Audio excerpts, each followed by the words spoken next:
สบายดีมาพบกับ2คลิปตัวอื่นเนาะมื้อนี้ข่อยจะพาทุกคนมาแก้ไขปัญหาของแอป INSEE Hub หรือหัว INSEE เนาะหรือว่าอีกแบบหนึงก็คือแอปหัว22ราศีของเฮาเนาะที่เฮาได้ซื้อตลอดเนาะทุกคนเนาะแต่ในมื้อนี้เนาะเวลาที่เฮาเข้าแอปเนาะเฮา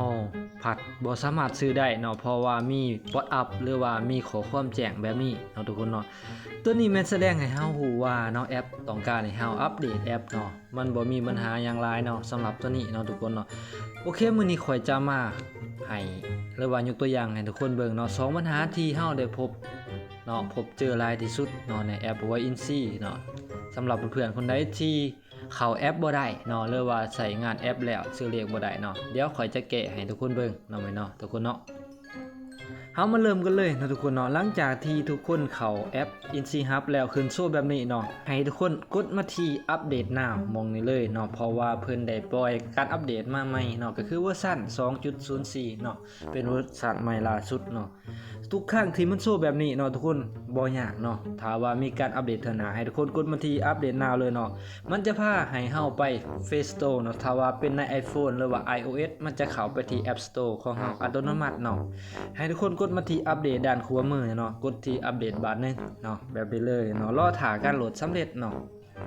หลังจากที่เฮาได้รอการดาวน์โหลดสำเร็จเนาะมันจะให้เฮาเปิดแบบนี้เนาะทุกคนเนาะหลังจากที่เฮาอัปเดตแล้วเนาะเฮาจะกดคลิกที่เปิดเลยเนาะก็ถือว่าเฮาใช้งานได้ปกติเนาะทุกคนเนาะถือว่าปัญหานี่ก็บ่ได้ยากเนาะทุกคนเนาะเพียงแต่เฮาอัปเดตแอปที่มันสู้แบบนั้นเนาะเปิดเฮาก็สามารถซื้อเลขได้เนาะทางหวย12ราศีด้านขวาเนาะแล้วก็ทางเลข6ตู้ด้านซ้ายเนาะถือว่าซื้อได้เป็นปกติเนาะทุกคนเนาะ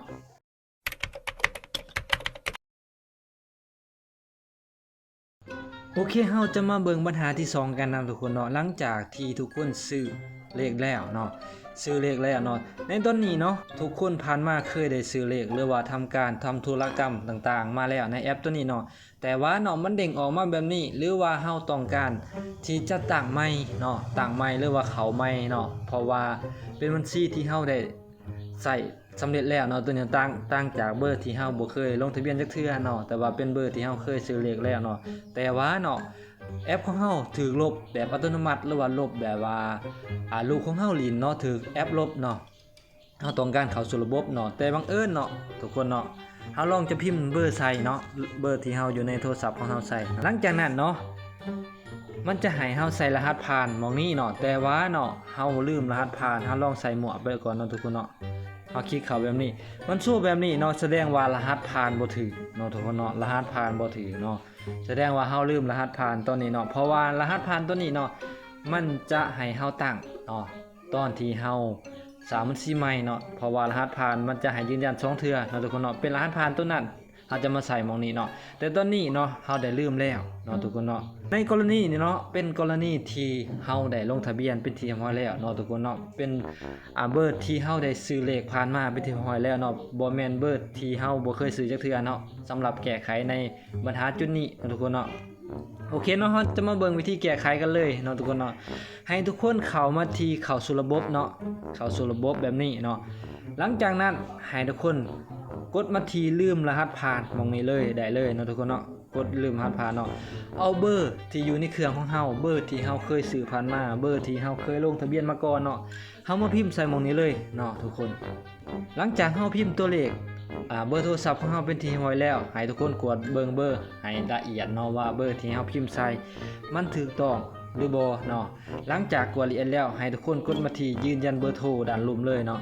เพราะเฮาจะรีเซ็ตเนาะรีเซ็ตรหัสผ่านของเฮาใหม่เนาะเพราะว่าเฮาลืมรหัสผ่านเก่าของเฮาเป็นที่เรียบร้อยแล้วตอนนี้เนาะโอเคกดมาที่ยืนยันเลยหลังจากนั้นมันจะส่งรหัส OTP มาที่เบอร์ของเฮาเนาะเบอร์ที่เฮาได้ใส่อยู่ในตัวนี้เนาะโอเคมันส่งมาแล้วเฮากดใช้เลยเนาะทุกคนเนาะ946เนาะ559เนาะเฮาใส่รหัส OTP ถูกตามที่มันส่งมาในข้อความเป็นที่ไว้แล้วให้ทุกคนมาสร้างรหัสผ่านใหม่เนาะสำหรับรหัสผ่านนี้เนาะเฮาจะกำหนดแบบใดก็ได้เนาะในการสร้างเนาะเป็นรหัสผ่านที่เฮาจื้อไว้เนาะทุกคนเนาะรหัสผ่านที่เฮาสามารถจื้อได้ง่ายๆก็ได้เนาะตัวนี้เนาะโอเคเนาะจะมาใส่รหัสผ่านเลยตัวอย่างขอยจะมาใส่รหัสผ่านคนเบิ่งเนาะตัวอย่าง ใส่แบบได้ก็ได้นะทุกคนเนาะ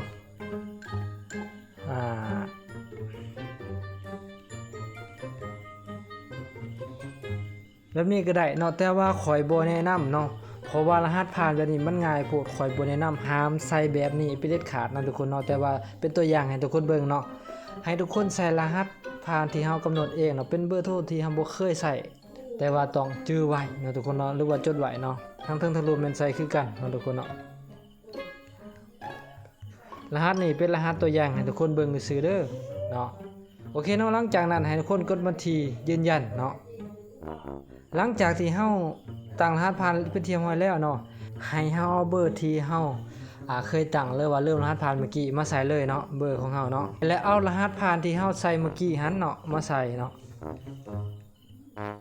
เป็นรหัสผ่านตัวอย่างให้เด้อทุกคนบ่ให้ทุกคนใส่แบบนี้เนาะนี่เนาะเฮาจะใส่แบบนี้เนาะหลังจากนั้นเฮาจะกดเข้าสู่ระบบเลย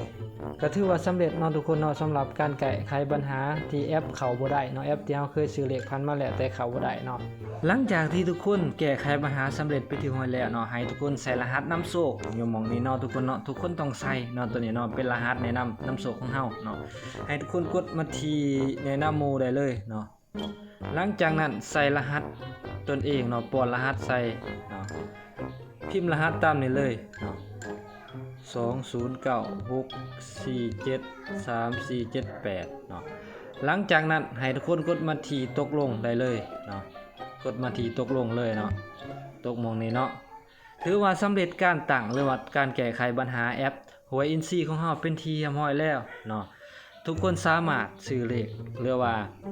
เฮ็ดต่างๆอยู่ในแอปนี้ได้ตามปกติเลยเนาะทุกคนเนาะโอเคเนาะสำหรับคลิปของเฮาเนาะก็จบเพียงส่ำนี้เนาะถ้าว่าเพื่อนๆคนใดต้องการหรือว่ามีปัญหาเนาะสามารถคอมเมนต์แลกเปลี่ยนบทเรียนนำกันได้ในใต้คลิปนี้เลยเนาะทุกคนเนาะ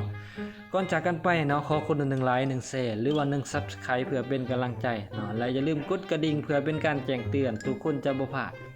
คลิปใหม่ๆเนาะที่จะลงในช่องของเฮาเนาะขอขอบใจ